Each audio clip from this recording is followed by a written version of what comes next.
memang komando, komando.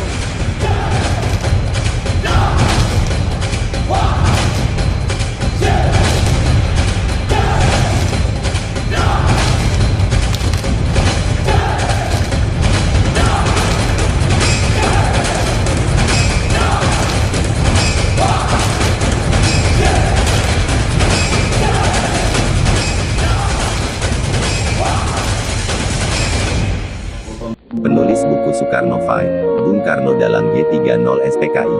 Detik News, Kamis, tanggal 17 November tahun 2005 pukul 14.47 waktu Indonesia Barat. Jakarta, sebuah penafsiran sejarah atas peristiwa kudeta berdarah gerakan tanggal 30 September PKI kembali muncul.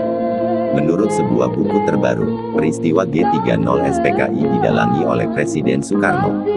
Maijen Soeharto, saat itu menjabat Panglima Komando Strategis Angkatan Darat, tidak terlibat. Pandangan ini muncul dari penulis buku, Soekarno File. Kronologis suatu keruntuhan, Anthony C.A. Dake, dalam meluncurkan bukunya di sebuah rumah makan di Wisma Kodel, Jalan Hari Rasuna Said, Kuningan, Jakarta Selatan, Kamis tanggal 17 November tahun 2005. Mastermind dari peristiwa tersebut adalah Soekarno, kata Dake tegas saat menjawab pertanyaan salah seorang peserta diskusi dalam peluncuran bukunya. Acara peluncuran buku ini dihadiri salah satu putri Bung Karno, Sukmawati Soekarno Putri.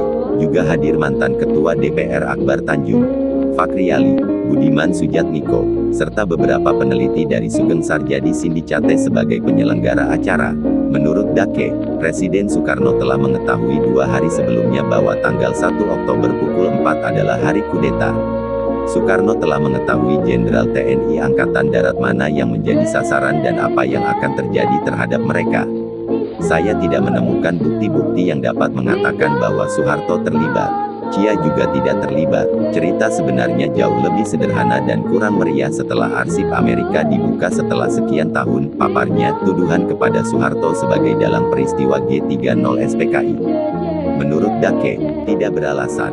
Alasannya, tindakan yang diambil Soeharto adalah reaksi atas tragedi yang menimpa pada jenderal, lalu dijelaskan Dake. Pada tanggal 4 Agustus tahun 1965 Soekarno pernah memanggil beberapa orang ke istana. Salah satunya Untung Ces itu diminta untuk menindak para jenderal yang dianggap tidak loyal karena menolak pembentukan Angkatan Kelima. Untung, yang merupakan salah satu perwira pengawal Presiden Soekarno, menjawab, "Jika Bapak membiarkan kita menindak para jenderal, saya akan melaksanakan perintah apapun dari pemimpin besar." Sebelum diterbitkan dalam bahasa Indonesia, buku Dake telah diterbitkan dalam bahasa Belanda. Buku setebal 549 halaman ini diterbitkan Aksara Karunia, November tahun 2005. Rencananya buku Soekarno File juga akan diterbitkan dalam bahasa Inggris. Buku ini merupakan hasil penelitian Dake selama 6 tahun. Untuk penelitian ini Dake banyak menggunakan dokumen rahasia di Amerika Serikat yang kini bisa diakses publik. Di Eropa, Dake dikenal sebagai kriminolog. Ia sempat menjadi koresponden stasiun televisi nasional Belanda di Rusia dan banyak mengamati perkembangan politik di Rusia. Dengan satu perwira pertama dalam suatu lubang sumur lama. Sebagaimana saudara-saudara telah maklum bahwa jenderal-jenderal kita dan perwira pertama kita ini telah menjadi korban daripada tindakan-tindakan yang biadab dari petualang yang dinamakan Gerakan 30 September. Kalau kita melihat tempat ini adalah